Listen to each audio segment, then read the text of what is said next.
ओम शांति। कल वाणी चल रही थी रात्रि क्लास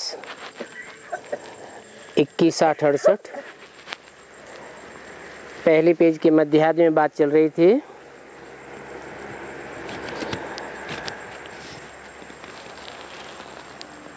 तुम बच्चों को नॉलेज तो मिली है रचयिता और रचना के आदि मध्य अंत की,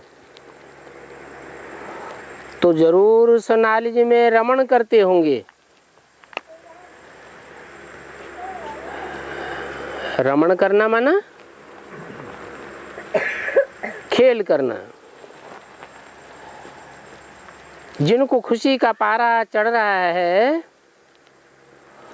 उनसे तो पूछने की बात ही नहीं है,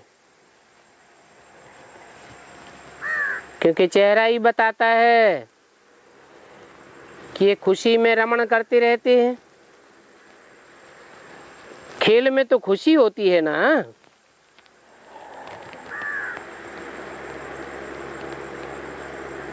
बाकी जिनको माया वार करती है, हराती है,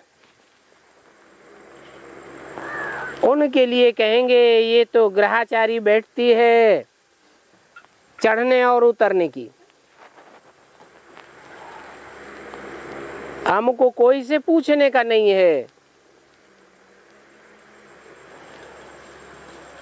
अपनी अपनी लाइफ के वनस्पति।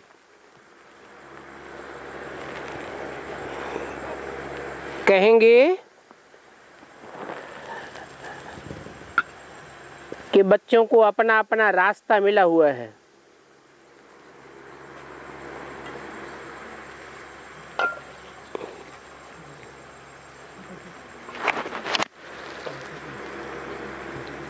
कोई लिखते हैं बाबा मदद करो,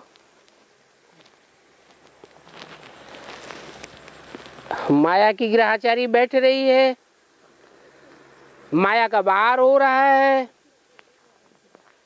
बाबा कृपा करो। आप कृपा करेंगे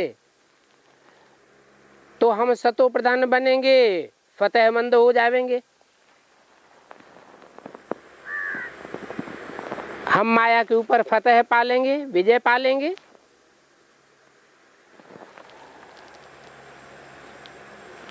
अब यहाँ कोई मदद की तो दरकार ही नहीं है। ये क्या बात हुई? बच्चों के ऊपर माया का भार हो, बच्चे मदद मांगे बाप से और बाप कहे मदद की दरकार ही नहीं।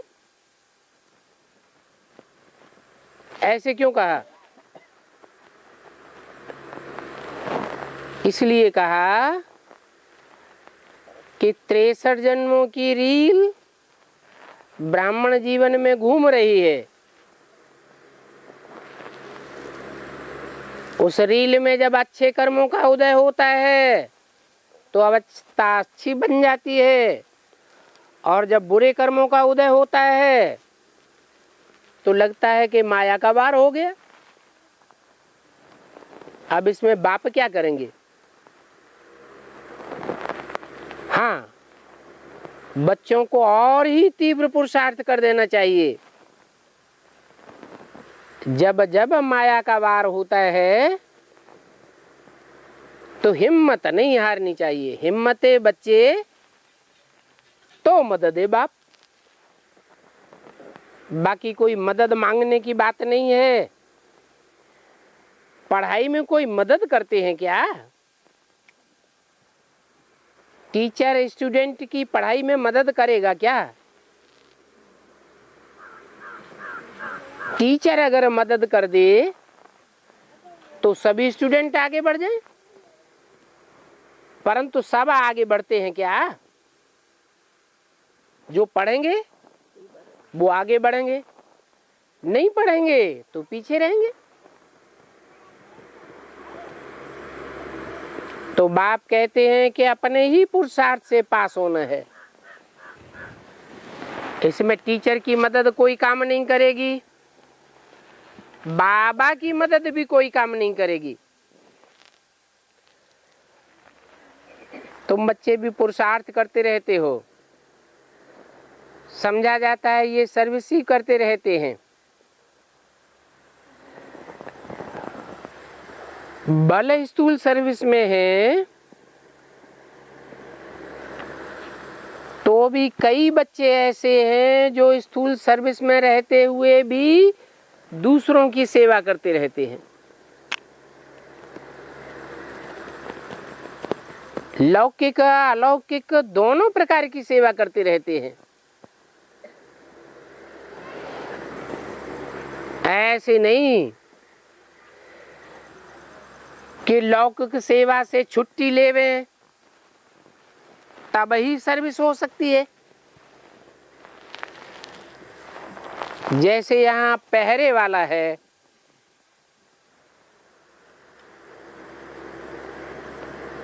पहरे पर रहते हुए भी सर्विस तो कर सकते हैं ना।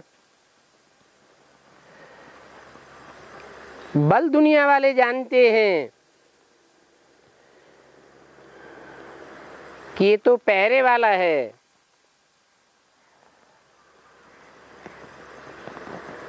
बाबा की लौकिक सेवा में है,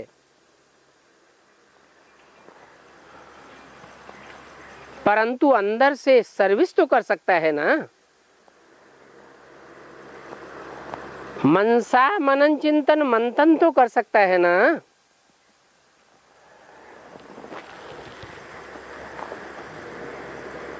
अभी तो बाबा किसी से मिलता ही नहीं है। बाबा की पहचान वाले आते तो बहुत हैं।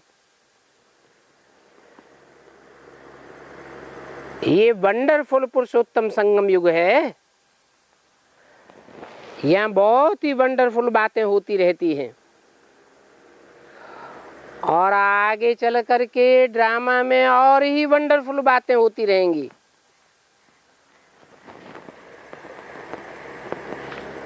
कब की वाणी है? ये तो 68 की वाणी है। 68 में तो बेसिक ज्ञान ही था, फिर भी लगता था बाबा तो बहुत वंडरफुल बातें सुनाते हैं। लेकिन बोला आगे चल करके और ही वंडरफुल बातें सुनते रहेंगे। तो जो पुराने पुराने बीके हैं, मम्मा बाबा के जमाने के, उनके कानों में जब एडवांस नॉलेज की बातें सुनती हैं, पढ़ती हैं, तो कितना बंडर खाते हैं। अरे बाबा ने जो बातें हमें सुनाई थी उन बातों पर इस तरह तो हमने कभी विचार किया ही नहीं था। बाबा कहते हैं जब नई नई बातें सुनेंगे और आफतें भी आती रहेंगी,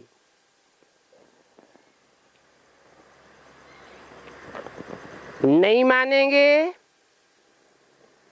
मौत सामने जब खड़ी दिखाई देगी तब तो जरूर तेजी से पुरुषार्थ करेंगे।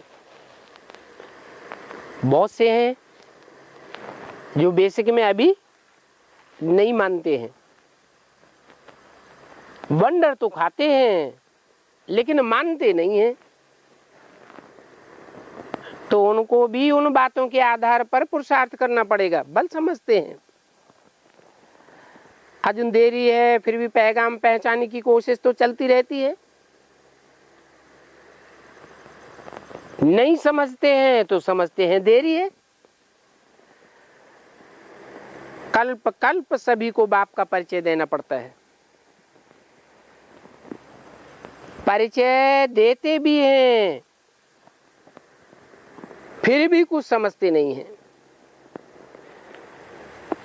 किसको जाकर के समझाना भी बहुत सहज है।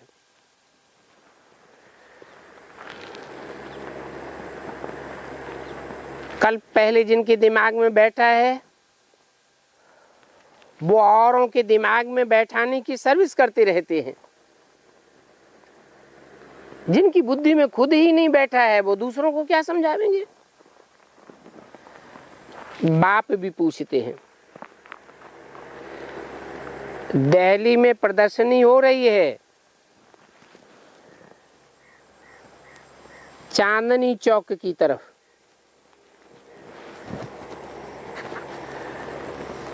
वहां चांदनी चौक में बड़े अच्छे अच्छे व्यापारी रहते हैं। अब बाप को तो ख्याल रहता है वहां जो अच्छे अच्छे बच्चे हैं जा करके सर्विस करें। तो वहां के अच्छे अच्छे व्यापारी बच्चे भी बाप को पहचान करके बाप को याद करें और भक्ति मार्ग छोड़ दें, क्योंकि बाप मिल गया तो फिर भक्ति क्या करेंगे। बेहद का बाप मिल गया तो फिर बाकी क्या चाहिए। इन भक्ति करने वालों से तुम पूछ सकते हो, जिन देवताओं की तुम मूर्तियों की तुम भक्ति करते हो, पूजा करते हो, इन्होंने ऐसा क्या कर्म किया है जो तुम इनकी पूजा करते हो। ये पूज्य पद इन्होंने कैसे पाया। इस पद पर आसीन हुए हैं तो कुछ तो किया होगा।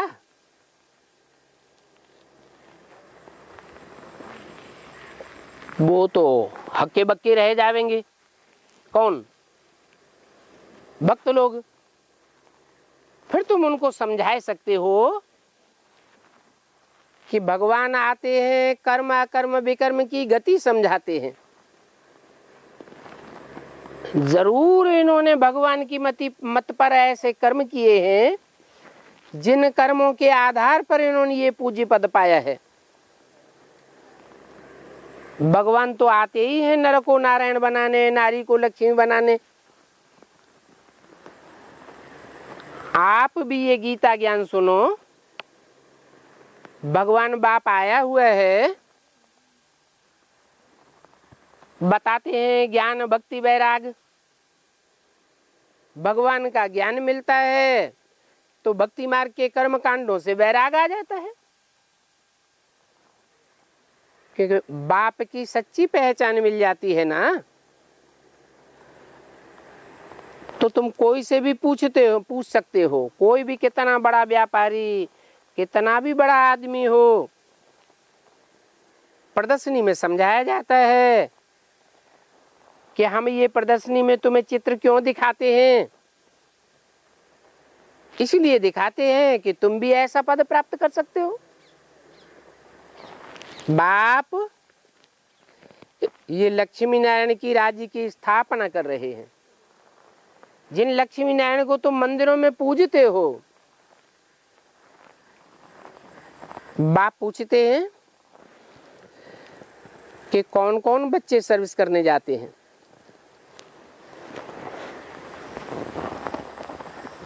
बाप को समाचार दो अपनी सर्विस का। समाचार देते रहेंगे तो सर्विस में ठंडाई नहीं आवेगी। ठंडाई आनी नहीं चाहिए। हर एक बात का वजन करना होता है। बाबा पूछते हैं तुम बच्चे क्या कर रहे हो, क्योंकि सेंटर्स में बैठे बैठे तो इतनी सर्विस होती नहीं है। तो बाबा कहते हैं म्यूजियम को सजाओ।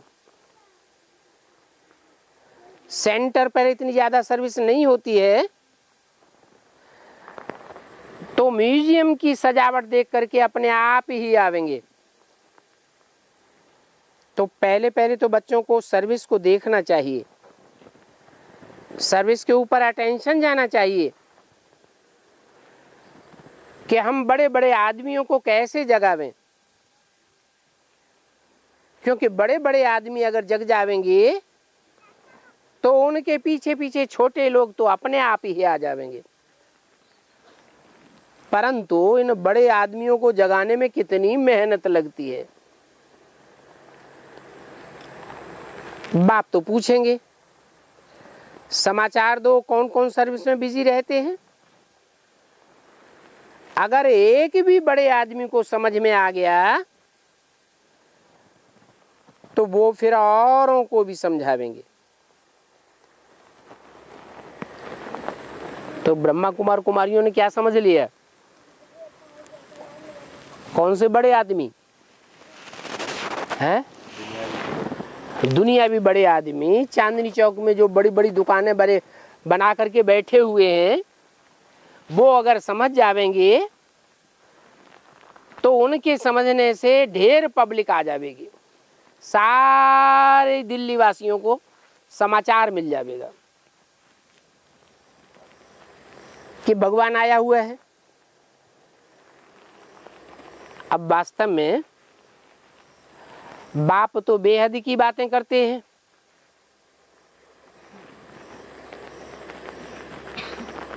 जो बाप बेहद की बातें करते हैं वो ज्ञान रत्नों के व्यापारी होंगे। उनके लिए कहते हैं जो बड़े बड़े व्यापारी हैं, और जो बड़े बड़े व्यापारी होंगे वो अपने हमजिन्स को पहले जगावेंगे, उनको आप समान बनावेंगे, तो ज्ञानी तू आत्माएं जो निकलेंगी वो बाप की पहचान सारी दुनिया को देंगी।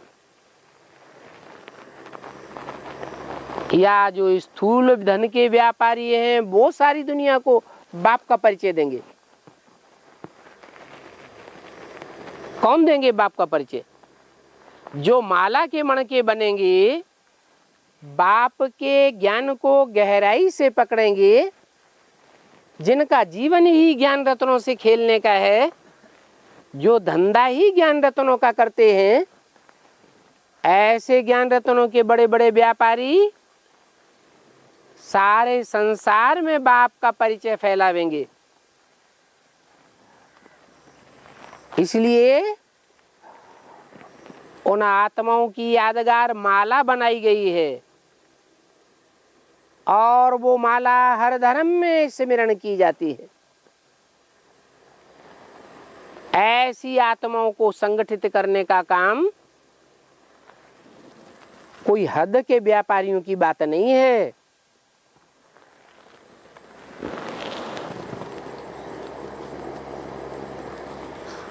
बड़े बड़े को समझाने में, बाप का परिचय देने में और याद की यात्रा में टिकाने में बहुत टाइम लग जाता है। पावन तो बनना है, परंतु ये क्रिमिनलाई आगे बढ़ने नहीं देती है और ही गिराई देती है। देखा जाता है ये वैश्यालय बड़ा भारी वैश्यालय है, सारी दुनिया वैश्यालय है। बाप तो कहते हैं घर घर में अभी वैश्यालय है। सभी विषय वैतरणी नदी में गोता खाते रहते हैं। गरुड़ पुराण में भी ये विषय वैतरणी दिखाई गई है। जो बातें गरुड़ पुराण में सुनाई जाती हैं वो मनुष्यों को सुधारने के लिए सुनाई है, दिखाई है। तो बाप कहते हैं सबसे बुरा काम है विकार में जाना। कोई पूछे तो बोलो ये ड्रामा बना हुआ है क्या? आधा कल्प शिवालय और आधा कल्प वैश्यालय, आधा कल्प पवित्र रहते हैं और आधा कल्प अपवित्र बनते हैं। अभी अगर तुमको पवित्र दुनिया में चलना है तो आकर के सुनो। बेचारे भक्ति के अज्ञान में सोए हुए हैं, तो बाप को फुरना तो रहता है ना। बच्चे कहीं गफलत तो नहीं करते हैं। 21, 60, 68 की वाणी का दूसरा पेज। बाबा तो थोड़ा दूर है,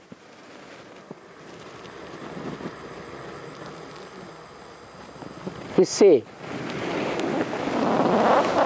जो सर्विस करने वाले बच्चे हैं, बाहर की दुनिया में सर्विस कर रहे हैं, उन बच्चों से बाबा तो थोड़ा दूर है। अगर नजदीक में हो तो सभी बच्चों की हालचाल, सर्विस का समाचार पूछता रहे कि इन आत्माओं की सर्विस करो, इनकी पहले खातिरी करो। ईश्वर भी आते हैं तो अविनाशी ज्ञान रत्नों की खातिरी करते हैं ना, तो समझाना है, पूछना है। तुम कलयुगी पतित हो या सतयुगी पावन हो? सतयुग में तो सब पावन होते हैं, वहां होता ही है सत्य का युग, और कलयुग में तो झूठ खंड है, वहां तो झूठ का ही बोलबाला होता है। वहां सच्चाई कहां से आवेगी? परंतु कोई समझते नहीं है। तुम ऐसे सीधे सीधे प्रश्न करते हो तो भी जैसे कि बंदर बुद्धि है, पूछते भी नहीं है। जैसे कि तवाई, बाबा को तो वंडर लगता है। तुम बच्चों की बुद्धि में तो अभी बैठ गया है ये कलयुग का अंत है, और अभी सतयुग आना जरूर है। तो जिनको बाप मिला, शिव बाबा के बच्चे बने, उन बच्चों से हम खुश खैरियत क्या पूछें? है जो शिव बाबा के बच्चे बन चुके हैं, वो खुश ही होंगे या नाखुश भी होंगे? है नाखुश होंगे। अगर बाप मिला तो खुशी का खजाना मिल गया, और जिनको खुशी का खजाना मिल गया उनसे पूछना तो बेकार है। तुमको तो विश्व की बादशाही मिल जाती है, तो जरूर तुम खुशी में ही रहेंगे, नाराज थोड़े ही होंगे। कोई तुमसे पूछे कि तुम खुशी राजी हो, तो तुम क्या कहेंगे? है अरे हम तो स्वर्ग से भी ज्यादा खुशी में हैं। स्वर्ग में भी किसी को इतनी खुशी नहीं होती होगी जितनी हमको खुशी होती है। कैसे? बाबा मिला है, बाबा मिला इसलिए खुशी ही खुशी है। लेकिन अभी बाबा सदाकाल मिला है, सदाकाल मिला है, ये बीच बीच में माया भी गले लग जाती है, लग जाती है, तो फिर खुशी उड़ जाती है। और जब खुशी उड़ जाती है उस समय पूछने वाला पूछेगा राजी खुशी हो, तो क्या झूठ बोलेंगे? हैं? क्या कहेंगे? है? मना बाबा ये जो बच्चों को समझाते हैं कि तुमसे कोई पूछे राजी खुशी हो, तो तुम ये बतावेंगे कि हम तो सतयुग में भी जितनी खुशी नहीं होती है, स्वर्ग में भी जितनी खुशी नहीं होती है, उससे भी ज्यादा हम यहाँ खुशी है। तो ये बात तुम्हारी बुद्धि में बैठती है, अनुभव में आता है अनुभव में आता है। झूठ बोल दिया, बीमारी होती है? चोर डकैत चोरी कर ले जाते हैं, दुख तो आते हैं ना, माया तंग तो करती है ना। तो ये बात बाबा ने क्या झूठ बोल दी कि तुम बच्चे तो कहेंगे कि हम सतयुग में भी जितने खुश नहीं होते हैं उतनी खुशी हमको यहाँ है संगम युग में। कैसे? अभी है, हैं? कहेंगे माना ऐसा भी स्वर्णिम संगम युग आवेगा हम बच्चों के लिए, जो कुरान में लिखा है कि जब विनाश बर्पा होता है तो खुदा के बंदे बड़ी मौज में रहते हैं, बड़े खुश नसीब रहते हैं। उनका रक्षक साक्षात भगवान उनकी रक्षा करता है। काहे से रक्षा करता है? है? माया से रक्षा करता है, विनाश की एक्टिविटीज से रक्षा करता है, प्रकृति के प्रकोप से रक्षा करता है। तो अभी हमसे कोई पूछे कि राजी खुशी हो तो अंतर क्यों पड़ता है? बाबा ने जो हमको राजी खुशी का लक्ष्य दिया कि संगम युग है मौजों का युग, तो क्या सदैव मौज में रहते हैं? रहते हैं? नहीं रहते हैं, क्योंकि 63 जन्मों की रील अभी घूम रही है। अभी हमने अपने 63 जन्मों के पाप कर्मों से मुक्ति नहीं पाई है। पाप कर्मों के ऊपर जब हम विजय प्राप्त कर लेंगे, हमारे पाप सारे ही याद की यात्रा से भस्म हो जाएंगे, तब हमारे लिए स्वर्णिम संगम युग आवेगा और हम ऐसी स्थिति का अनुभव करेंगे कि सतयुग और दूर हो जाए। क्या? क्यों? क्योंकि सतयुग में नीचे गिरेंगे या ऊपर उठेंगे? है? सतयुग में जन्म जन्मांतर नीचे गिरते रहेंगे या ऊपर उठेंगे? नीचे गिरते रहेंगे। और अभी हमें पता है कि अभी हम चढ़ती कला में जा रहे हैं या गिरती कला में जा रहे हैं। अभी हमारी चढ़ती कला है, हमारे ऊपर रक्षक भगवान बैठा हुआ है हमारी रक्षा करने के लिए।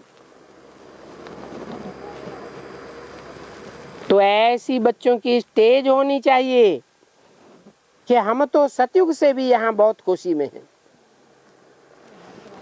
सतयुग में तो तुम्हारा जन्म कैसा होगा? चांदी समान होगा, तांबे समान होगा। कैसा होगा? चांदी समान सतयुग होगा, सोने समान तुम्हारा जन्म होगा। और यहाँ तो तुम दुनिया के हीरो महसूस करोगे अपने को। तुम बीज रूप आत्माएं हो, सारी दुनिया के बीज हो। एक एक बीज में जैसे कि एक एक दुनिया समाई हुई है। तो तुम अपनी अपनी दुनिया के बीज हो, माना तुम्हारी जो भी दुनिया है 84 जन्मों की, 84 जन्मों में जो भी आत्माएं तुम्हारे संसर्ग संपर्क संबंध में आने वाली हैं जन्म जन्मांतर, उन आत्माओं के बीच में तुम हीरो पार्टधारी हो। सबकी दुनिया एक जैसी होगी? हर आत्मा के संसर्ग संपर्क और संबंध एक जैसे होंगे क्या कि अलग अलग होंगे? है? अरे इस जन्म में हमारा जिन आत्माओं से संबंध संपर्क जुटा है, हो सकता है इस जन्म के संबंधी संपर्की अगले जन्म में भी मिल जाए। लेकिन इस जन्म के जो भी संपर्की संबंधी हैं वो सारे के सारे अगले जन्म में वो ही मिलेंगे, कोई दूसरे नहीं मिलेंगे। हाँ? दूसरे भी मिलेंगे, फिर अगले जन्म में और नहीं मिलेंगे। माने पुराने भी पुरानों में नए भी ऐड होते जाएंगे। तो हमारी दुनिया संसर्गियों की, संपर्कियों की और हमारे संबंधियों की दुनिया जन्म जन्मांतर बड़ी होती जाएगी या छोटी होती जाएगी? है नहीं, बात समझ में आ रही? बड़ी होती जाएगी। आखिरी ने 84वें जन्म में जाकर के हमारी बहुत बड़ी दुनिया हो जाएगी। उस दुनिया के हम हीरो पार्टधारी हैं। हर आत्मा में जैसे कि एक एक दुनिया समाई हुई है। लोग कहते हैं ऊपर जो आसमान में सितारे हैं उन सितारों में एक एक दुनिया है, लेकिन वो तो जड़ सितारे हैं, उनमें कोई दुनिया समाई हुई नहीं है। वो सितारे तो सूरज से कोई बहुत दूर है और कोई सूरज के बहुत नजदीक है। वहां तो जिंदगी ही नहीं है, जीवन ही नहीं है। इस पृथ्वी पर ही जो नॉर्थ पोल है और साउथ पोल है, पृथ्वी का ऊपरी उत्तरी हिस्सा और दक्षिणी हिस्सा, वहां सूरज की किरणें तीखी तिरछी पड़ती हैं, तो वो हिस्सा दूर हो जाता है। दूर हो जाने की वजह से, सूरज से दूर होने से वहां सर्दी पड़ेगी कि गर्मी पड़ेगी? है? सर्दी पड़ती है। इतनी ज्यादा सर्दी पड़ती है कि वहां साल भर बर्फ ही बर्फ जमी रहती है। उस बर्फ के माहौल में कोई जीव जंतु जिंदा रहेगा क्या? जिंदा भी नहीं रहता। वहां कोई भी जीव जंतु नहीं है। पृथ्वी पर सिर्फ बीच का हिस्सा और आसपास का जो हिस्सा है जहां सूरज की किरणें सीधी पड़ती हैं, वही जीवन है। तो देखो, पृथ्वी पर ही कुछ हिस्सा दूर हो गया, कुछ हिस्सा नजदीक है, तो कितना अंतर पड़ जाता है। तो और सितारे तो सूरज से कितनी दूर हैं और कितने नजदीक हैं, वहां जीवन होने का कोई सवाल ही पैदा नहीं होता। फिर ये जो मान्यता है कि एक एक सितारे में दुनिया समाई हुई है, वो किसका गायन है? ये तुम धरती के चैतन्य आत्मा रूपी सितारों का गायन है। तुम्हारी अपनी अपनी दुनिया है 84 जन्मों की। 84 जन्मों में जो एक आत्मा रूपी सितारे के संपर्की, संबंधी, संसर्गी होंगे, वो ही संपर्की, संबंधी और संसर्गी दूसरी आत्मा के नहीं हो सकते। कुछ न कुछ अंतर जरूर होगा। तो बताया कि तुम तो अपनी दुनिया के हीरो पार्टधारी हो।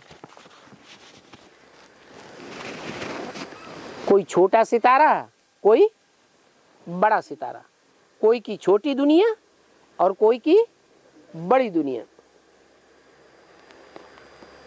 तो तुम हीरे जैसा बनते हो कब? कौन से युग में? संगम युग में। बाप मिला तो तुमको खुशी होती है ना? खुशी होती है कि पहले पहले तो हम 21 जन्म कब दुखी नहीं होंगे। पूरा 21 जन्म 100% हमको सुखी ही सुख होगा।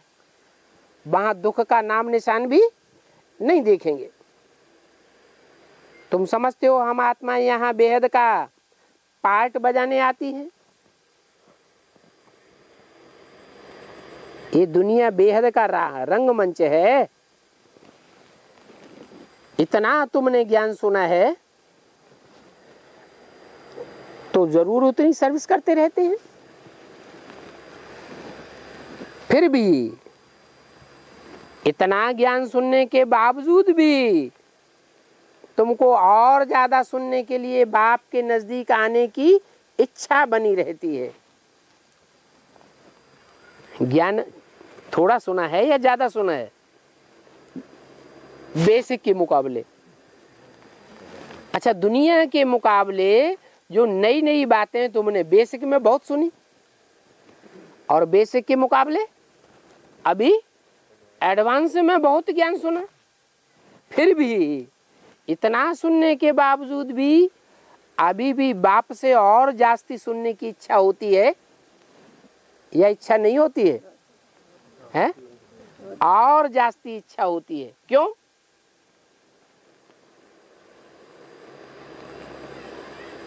क्योंकि ज्ञान सागर बाप से हमारे 84 जन्मों का सारा ही ज्ञान दर्पण हमारे सामने आ जाना चाहिए। इतना ज्ञान हमको मिले जो हमारे पूरे 84 जन्म क्लियर हो जाए, तब आत्मा को संतुष्टि होगी। तो कोई भी नए आते हैं तो पहले पहले उनको बाप की बात समझानी है कि बाप से हमको क्या मिलता है। वो हमारा बाप भी है, टीचर भी है।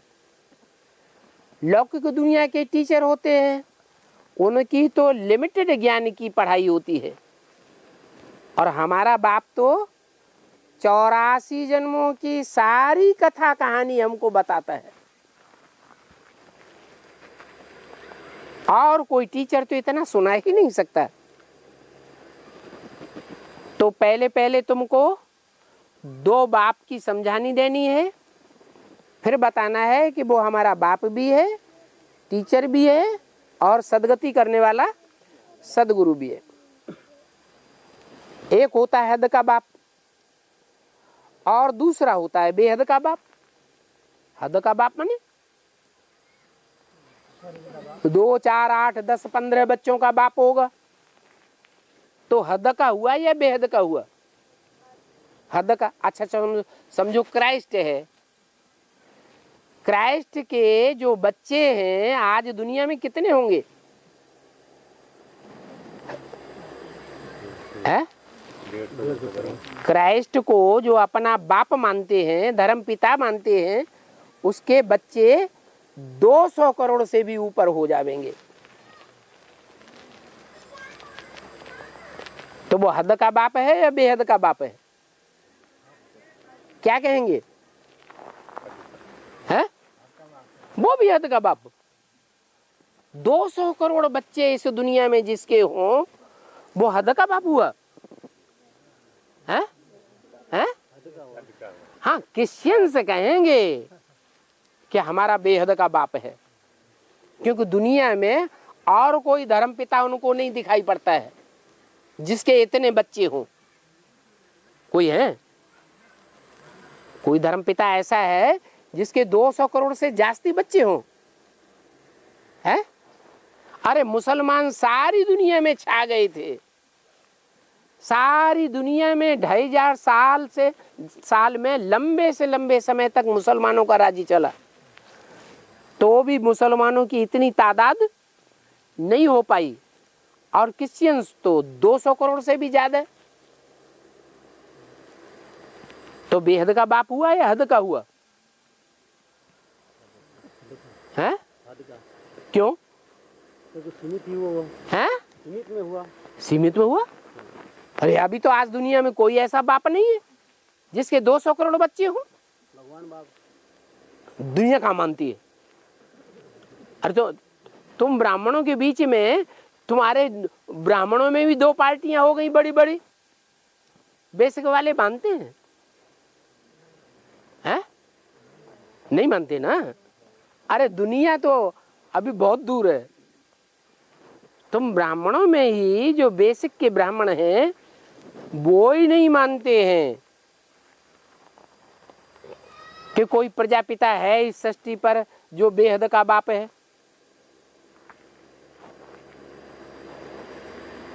तो कैसे ये समस्या हल होगी कि एक है बेहद का बाप और बाकी सारी दुनिया में जितने मनुष्य मात्र हैं वो सब हद के बाप हैं? कैसे हल करेंगे? अच्छा, दुनिया में जो भी बड़े बड़े धर्म पिताएं हैं वो आदम को एडम को मानते हैं या नहीं मानते हैं? ये तो बताते हैं कि कोई आदम था, कोई एडम था, तो वो उनसे पहले था या उनके बाद में हुआ? उनसे पहले था। तो जो उनसे पहले था वो तो सारी मनुष्य सृष्टि का बाप हो गया, और जो आदि में था तो सृष्टि के अंत में भी जरूर प्रत्यक्ष होगा ही होगा। आदि सो अंत, हिस्ट्री मस्ट रिपीट। हिस्ट्री में अगर ऐसा कोई व्यक्तित्व हुआ है जिसको सब धर्म पिताएं अपने से पहले मानते हैं तो सृष्टि के अंत में वो जरूर प्रत्यक्ष होगा, और उस बाप की ही नाले सारे संसार में फैलेगी।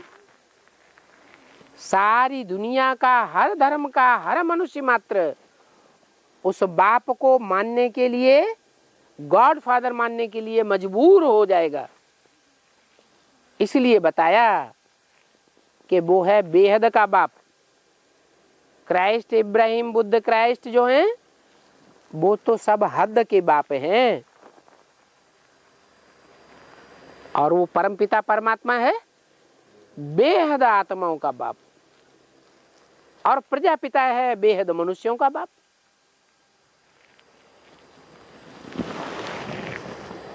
वो दोनों बेहद के बाप जिनसे विश्व की बादशाही मिलती है, स्वर्ग की बादशाही मिलती है, तो जो बाप गॉड फादर के बच्चे हैं उनको तो जरूर बाप से वर्षा मिलना चाहिए। नहीं तो बाप के घर में बच्चा पैदा हो तो पैदा होने से ही वर्षे का हकदार हो जाता है या नहीं हो जाता है? जन्म सिद्ध अधिकारी हो जाता है।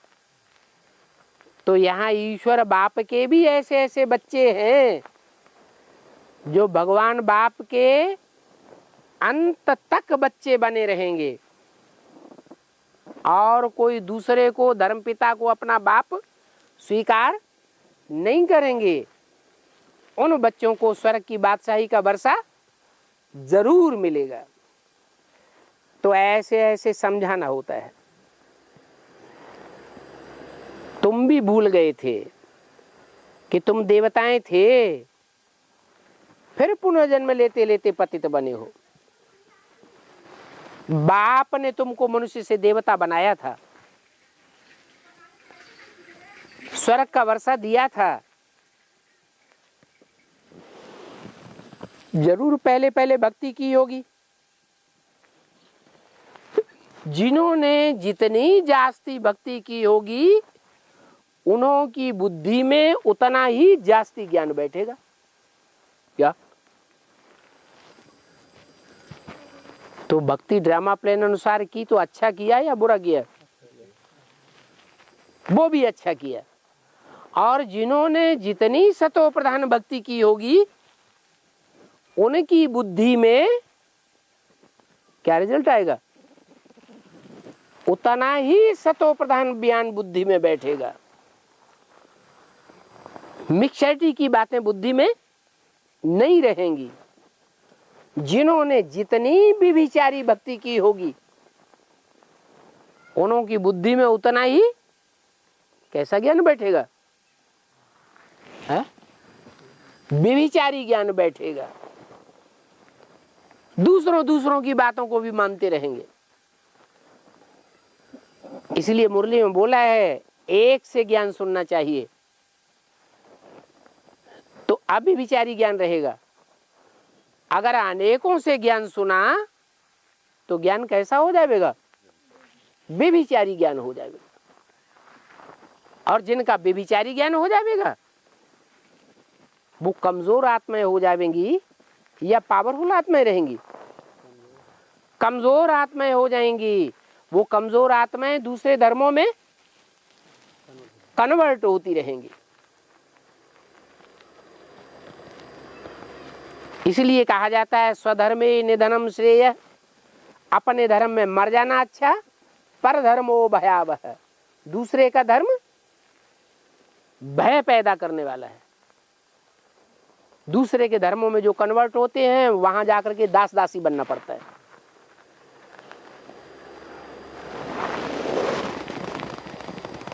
कोई की बुद्धि में जास्ती नहीं ज्ञान बैठता है, कहते हैं ना कोई हमारा तो माथा चकराता है, आप तो बहुत लंबा चौड़ा विस्तार में सुनाते हैं।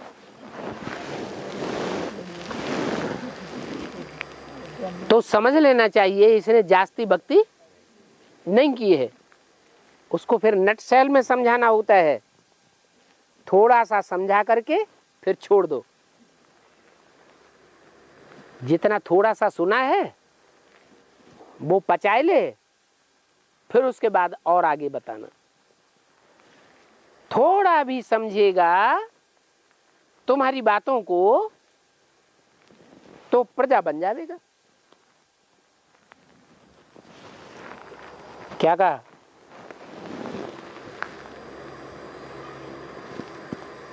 थोड़ा भी सुनेगा तो प्रजा बन जाएगा, और ज्यादा सुनेगा तो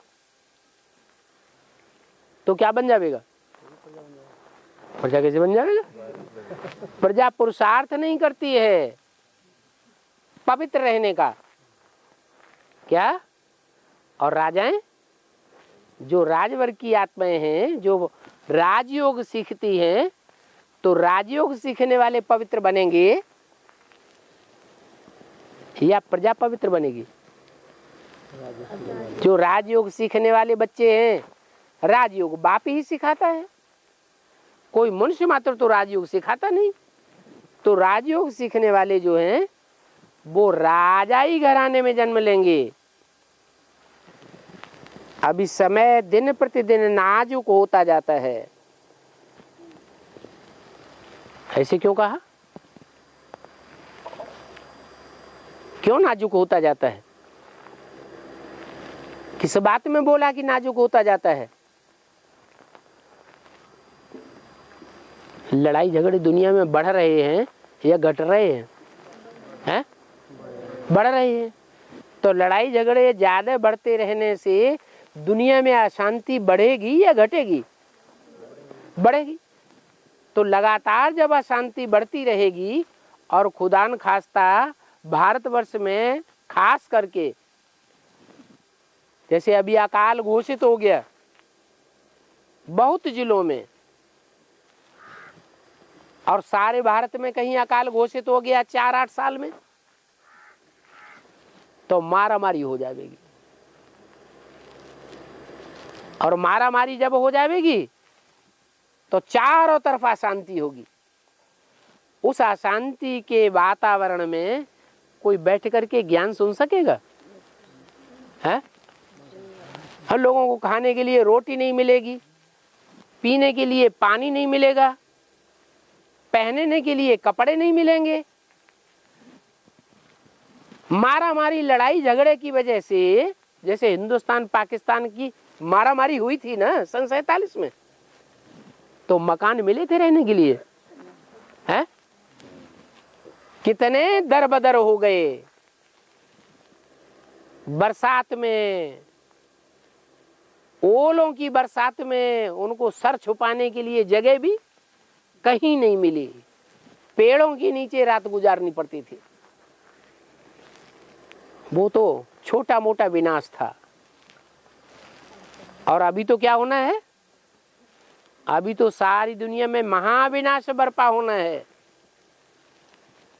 कितनी हालतें खराब हो जाएंगी। तो समय नाजुक होता जाता है, दिन प्रतिदिन समय नाजुक होता जाता है। बारूद के ढेर बनते रहते हैं। ये क्या होता है?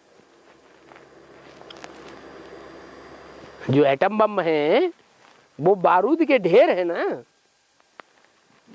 लड़ाइयां लगती रहेंगी।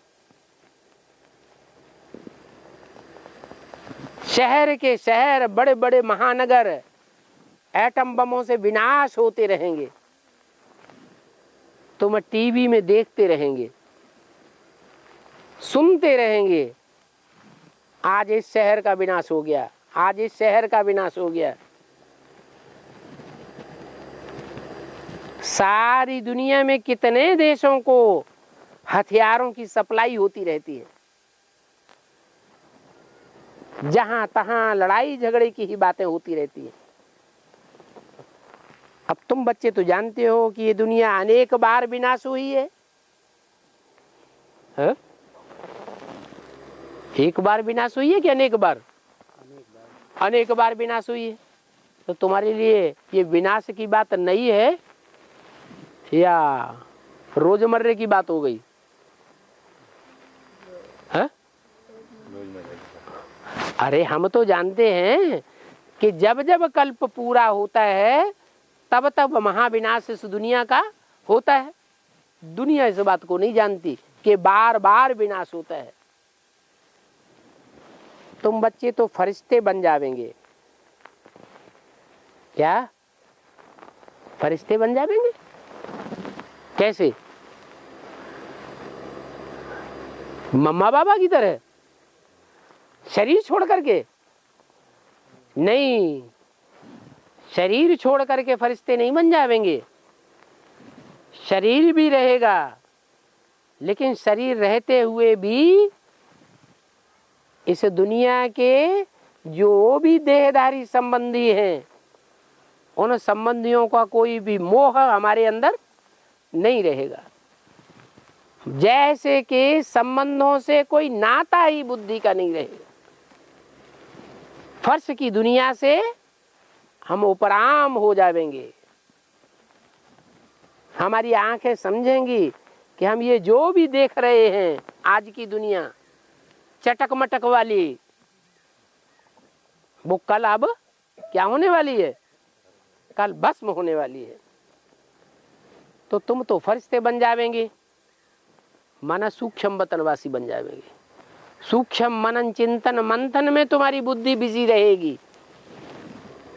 84 जन्मों की तुम कहानी को यहाँ बैठे बैठे मनन चिंतन मंथन में लाते रहेंगे। तो खुशी बढ़ेगी या घटेगी?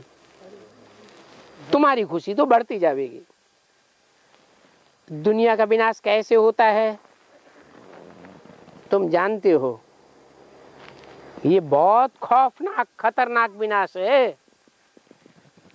दुनिया में जो अभी तक विनाश हुए हैं वो तो बहुत छोटे छोटे तबक्के में हुए हैं। अभी तो भारी ते भारी विनाश होना है। तुम समझते हो सतयुग में एक राज्य था और वो एक राज्य एक धर्म एक कुल एक भाषा की स्थापना फिर से होनी है। और तुमको सतयुग की दुनिया में पद भी ऊंच पाना है। तो बाप कहते हैं ऊंच पद पाने के लिए और पाप भस्म करने के लिए तुम मुझे याद करते रहो। जो आत्मा जितनी जल्दी अपने 63 जन्मों के पाप कर्मों को भस्म कर लेगी उतना ही ऊंची कुर्सी को प्राप्त कर लेगी। जैसे कुर्सी दौड़ होती है, कुर्सियां रखी हुई हैं खाली, चारों तरफ दौड़ रहे हैं। दौड़ते दौड़ते सीटी बजी और जिसने कुर्सी ले ली तो जैसे उसको पद मिल गया। अब जो बाद में रह गए हो गए। तो ऐसे ही दौड़ने वाले कितने होंगे? कितने हैं दौड़ने वाले? 4.5 लाख प्रैक्टिकल में। और पहली दौड़ होती है तो कुर्सी 1 या 2 और सीटी बजी कोई तो 2 बैठेंगे। जो बैठ गए सो बैठ गए। फिर दोबारा दौड़ शुरू होती है। कुर्सी रखी गई 3 त्रिमूर्ति है ना। सीटी बजी और जिन्होंने पहले 3 कुर्सियों पर बैठ गए उनकी पौ बारह। फिर तीसरी बार दौड़ हुई, सीटी बजी, 8 कुर्सियां रखी हुई है। अब जो बैठ गए सो बैठ गए। अव्यक्तवाणी में तो बोल दिया ना कि ऐसे नहीं धोखे में रहना कि 1 कुर्सी की दौड़ हुई थी और 3 कुर्सियों की दौड़ हुई थी तो बहुत लंबा टाइम लग गया था सीटी बजने में। ये 8 कुर्सियों की दौड़ में लंबा टाइम नहीं लगेगा जितना लंबा टाइम पहले लग गया। अभी जल्दी से सीटी बजेगी तो बैठने वाले बैठते हैं, रह जाने वाले रह जाते हैं। 108 की वो भी कुर्सी दौड़ होनी है। जो बैठ गए, करम बंधन खलास कर लिए, याद की यात्रा में तीखी हो गए तो पद पा लिया।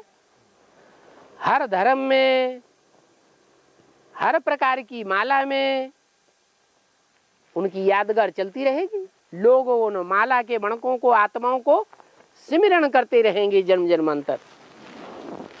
और अभी भी दुनिया की नजरों में बहुत ऊंचे बनने वाले हैं। नाटक होता है, एक्टर्स होते हैं रंगमंच पर, तो कोई गधे का पार्ट बजाता है, कोई हीरो हीरोइन का पार्ट बजाते हैं, लेकिन सबकी नजर किसके ऊपर रहती है? हीरो हीरोइन के ऊपर। तो ऐसे ही ये 9 लाख सितारे हैं। उन 9 लाख सितारों में 4.5 लाख सितारे तो तुम हो जो हीरो पार्टधारी बनते हो, जो संगम युग में अपने अस्तित्व को सूर्य, ज्ञान सूर्य के अस्तित्व में मर्ज कर देते हो। अपने मान मर्तबे की चिंता नहीं करते हो। तो तुम 4.5 लाख सितारों को बाप कितना प्रत्यक्ष करेगा? तुम बाप को प्रत्यक्ष करने के लिए अपने को गुप्त कर देते हो। बाप फिर क्या करते हैं? बाप खुद गुप्त हो जाते हैं और तुम बच्चों को दुनिया में प्रत्यक्ष कर देते हैं। तो 4.5 लाख ये ऐसे सितारे हैं जिन सितारों में दुनिया बसी हुई है, और जो दुनिया की आत्माएं उन सितारों में बसी हुई हैं, वो आत्माएं उन सितारों को अपना हीरो मानेंगी। 500 करोड़ की नजर कहाँ लगी हुई होगी? है कोई ऐसा स्थान होगा दुनिया में जहां 500 करोड़ मनुष्य आत्माओं की नजर लगी हुई होगी? वो साकार परम धाम जो बोला, परम धाम को तुम बच्चे इस सृष्टि पर उतार लेंगे। उस साकार परम धाम में वो 4.5 लाख सितारे तपस्या में बैठे हुए होंगे। और सारी दुनिया कितनी ऊंची नजरों से देखेगी। तो बोला कि तुम बच्चे तो समझते हो कि हमें तो ऊंच पद पाना ही पाना है। क्या दुनिया की नजरों में जो 4.5 लाख हैं वो भी ऊंचे माने जाएंगे? तुम तो जानते हो वो 4.5 लाख प्रजापद वाले हैं या राजपद वाले हैं? है? वो 4.5 लाख होंगे, वो प्रजा वर्ग वाली की आत्माएं होंगी या राजपद वाले की आत्माएं होंगी? हैं? वो सब राजा होंगे। 4.5 लाख हैं? 4.5 लाख जो साकार शरीरधारी होंगे, तपस्या करने वाले, उनमें 4.5 लाख प्रवेश होने वाली आत्माएं कितनी हुई? 9 लाख सितारे। ये 9 लाख सितारे सतयुग में जाके जब जन्म लेंगे तो उच्च पद पाने वाले होंगे या प्रजा वर्ग होगा? प्रजा वर्ग की होंगी। राज परिवार की आत्माएं तो बहुत थोड़ी होती हैं, उसमें भी राजा रानी तो मुख्य और बाकी सब होंगे राज्याधिकारी। अकेले राजा रानी थोड़ी सारा राज्य चलाते हैं, चलाते हैं क्या? राज्य अधिकारी भी साथ ही होते हैं। तो वहां कहा जाता है यथा राजा तथा प्रजा। क्यों कहा जाता है? ये पहले जन्म की बात है, संगम युग की, या सतयुग त्रेता द्वापर कलयुग की बात है? यथा राजा तथा प्रजा कहाँ की बात है? संगम युग का ये गायन है कि यहाँ ऐसा राज्य स्थापन होगा जहां प्रजा भी हीरो पार्टधारी होगी। ओम शांति।